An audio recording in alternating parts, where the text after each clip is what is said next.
안녕하십니까. 세종 이도의 눈물 저자 김허균입니다. 훈민정음 해례본을 원본을 기준으로 하여 오늘부터 제1강부터 여러분과 함께 열심히 연구하고 노력해 보겠습니다. 1강은 천문과 수리를 반영한 자음 배열에 대해서 말씀드리겠습니다.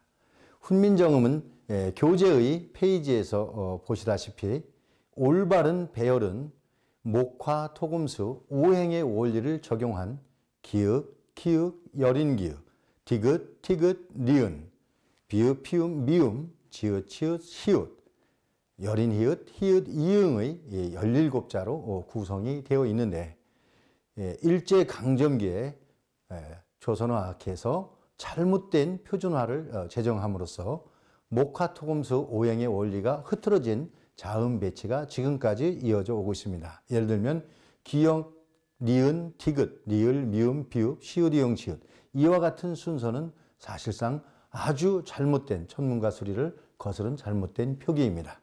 그러므로 앞으로는 여러분께서도 저하고 이렇게 연구한 뒤에부터는 반드시 목화, 토금수, 오행 원리에 입각하여 기역, 키읔, 여린기역, 디귿, 티귿, 니은 이와 같은 순서로 바로잡아서 연습을 해 주시기를 바랍니다.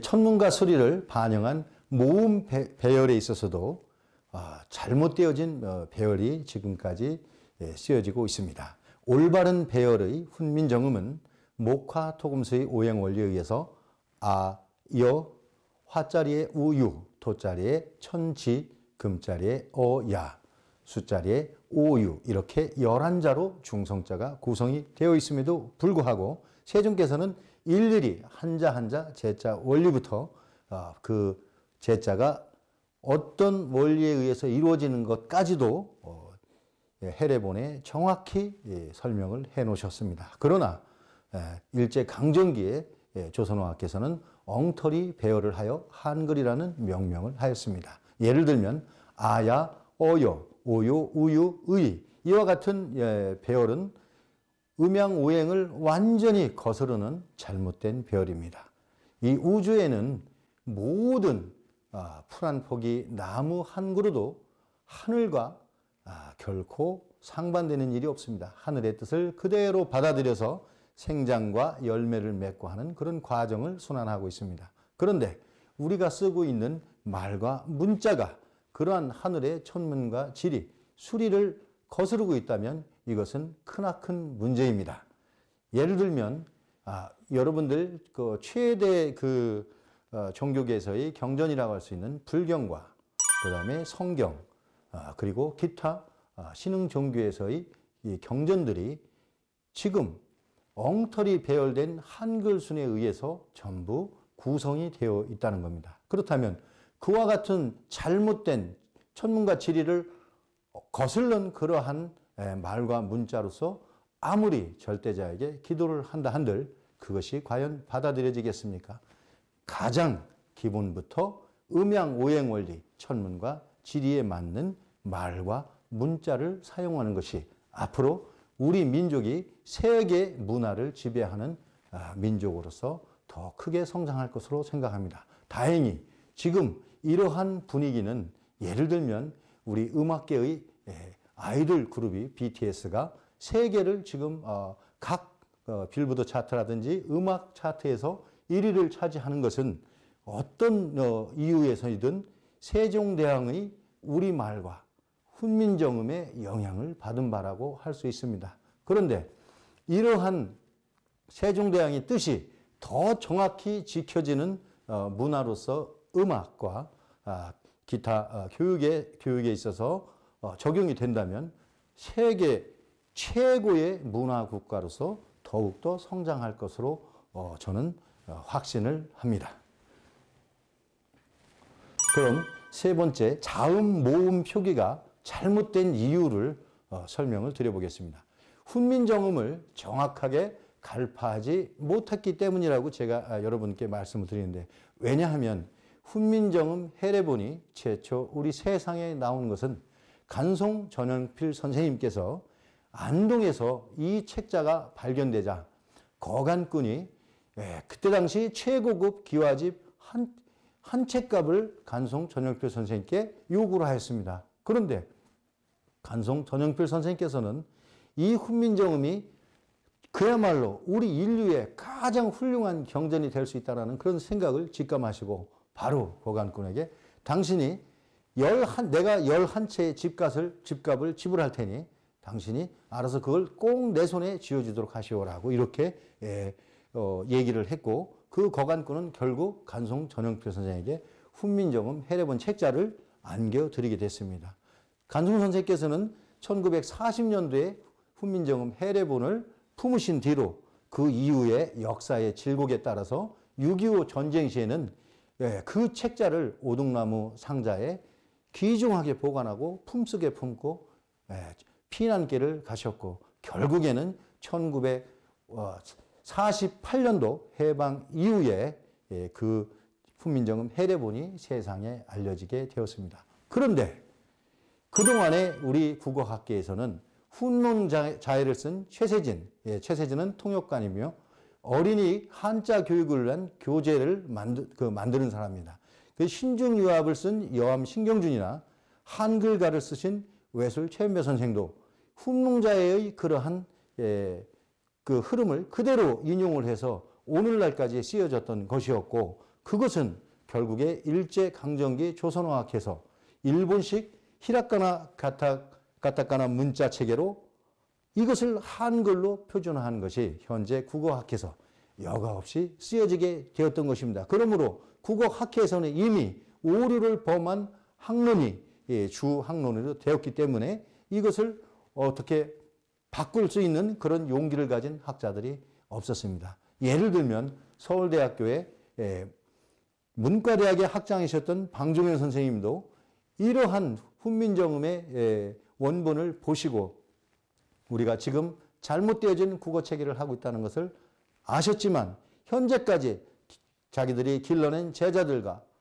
학문이 세상에 알려지는 것이 두려웠기 때문에 결국에는 훈민정음을 묻었던 것이었습니다. 그러나 이것을 영원히 묻혀지지는 않습니다.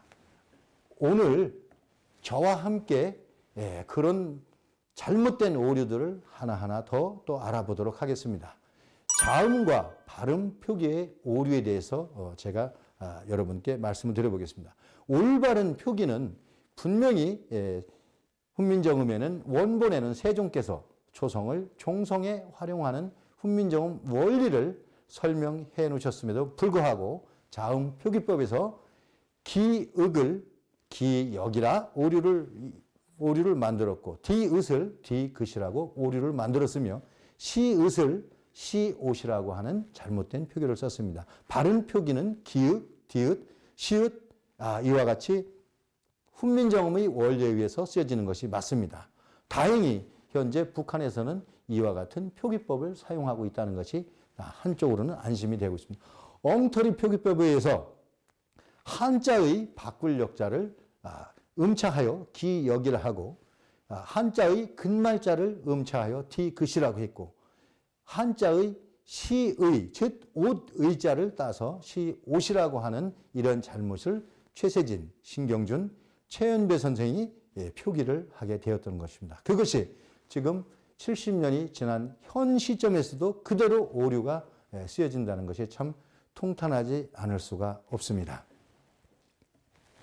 자음의 배열이 바로 되려면 앞에서 제가 잠깐 설명을 했던 것처럼 우주 순행 원리를 그대로 잘 따르는 것이 자음 배열을 바로 쓰는 방법인데 먼저 목화 토금수라고 하는 오행 원리에서 목의 자리에는 기읍과 키읍과 여린 기읍을 넣었고 화의 자리는 디귿과 티읕과 니은을 넣었으며 토의 자리는 비읍과 피읍, 미음을 넣어서 세종께서는 훈민정음 해례본에 설명을 해 주셨습니다. 이 원리는 우주의 우원소의 원리에 따라서 예를 들면 유럽에서는 아직도 우주 사원소를 당시에 사용하였었고 우리 동양에서는 세종께서는 당시에 가장 최고의 과학가 천문학을 지도하셨던 분이셨기 때문에 우주 우원소의 원리를 그대로 적용하여 목생화, 화생토, 토생금, 금생수, 수생목에 해당하는데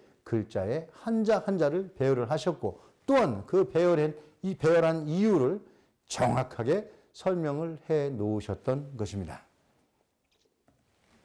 자, 그러면 자음 배열을 바로 알기 위해서 제가 가장 손쉽게 여러분들이 머릿속에 암기하는 방법을 소개하도록 하겠습니다. 오행은 이 지구, 인체에 미치는 영향과 행성의 크기, 이러한 원리들이 정확히 신체의 구조와 동일합니다. 예를 들어서 손을 들어보면 가장 큰 목성, 그 다음에 다음 번째로 큰 토성, 그 다음 번째로는 금성, 그 다음에 화성, 수성. 우리 손에는 우리 인체의 모든 장기와 연관되는 그런 경렬이 흐르고 있습니다. 이거와 똑같은 형태로 글자에도 이거를 다 배치를 시켜 놓으셨고, 지난 그 천문학 강의에서 우리 김정민 박사님이 이 내용을 한번 강의를 하셨는데, 제가 그날 정말 김정민 박사님이 그 강의를 하는 것을 듣고, 내가 그 제창한 학문이 우리 김정민 박사님이 소개를 하시는구나. 너무 기뻤습니다. 그래서 제가 오늘 이 부분을 다시 한번 또 상세하게 이렇게 설명을 하게 된 것입니다.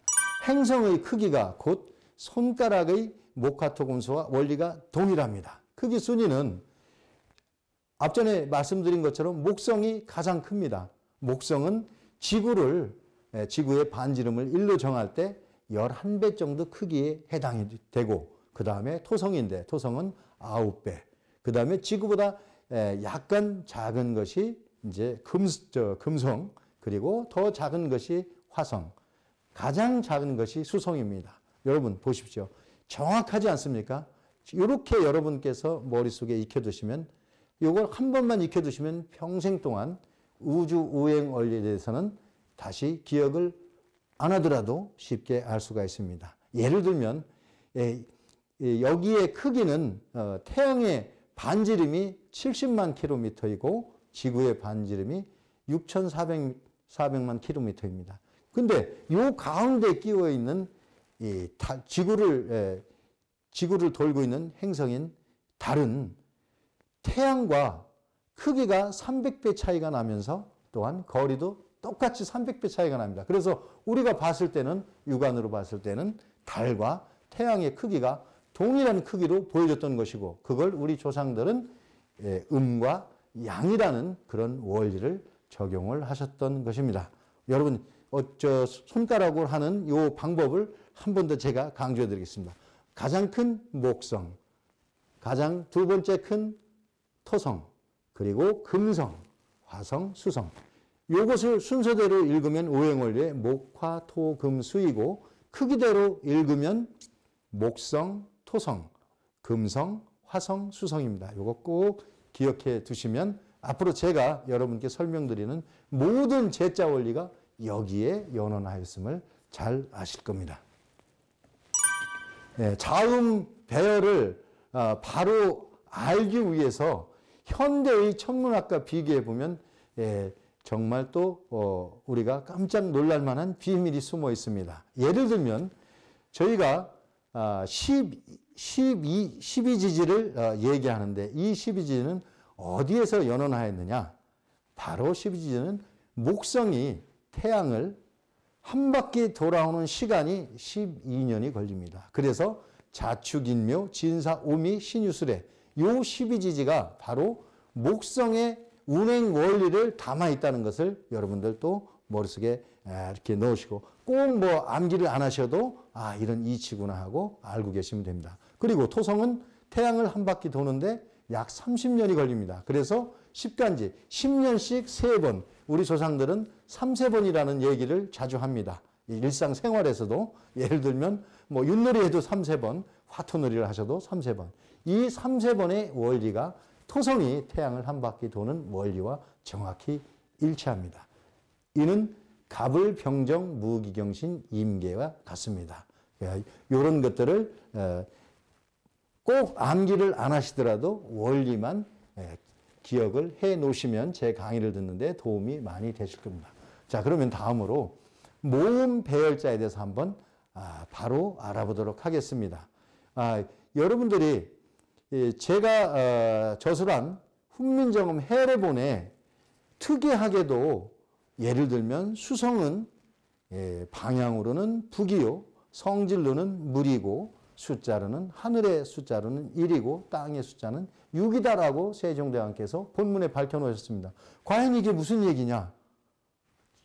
어떤 학자들도 이거에 대해서 정확히 갈파하지를 못했습니다. 그런데 여기에 들어있는 수리 1과 6은 천문 지리를 그대로 묘사한 겁니다. 예를 들면 1월달과 6월달에 수성은 북쪽 하늘에서 황혼 무렵에 보이는 천문관축 수리가 그대로 들어가 있는 거고, 목성은 동쪽에서 매월 3일과 8일에 정확히 황혼역의 동쪽에서 보이는 이러한 원리들을 정확히 해놓으신 겁니다. 그래서 모음 배열은 결국 이 원리에 따라서 천지인 오아우어 요야유요 이렇게 맞춰 놓으셨던 겁니다. 즉 천문지리 수리가 우리 훈민정음 글자 하나하나를 정확하게 일치시켜서 놓은, 이거는 정말 세계적으로 이런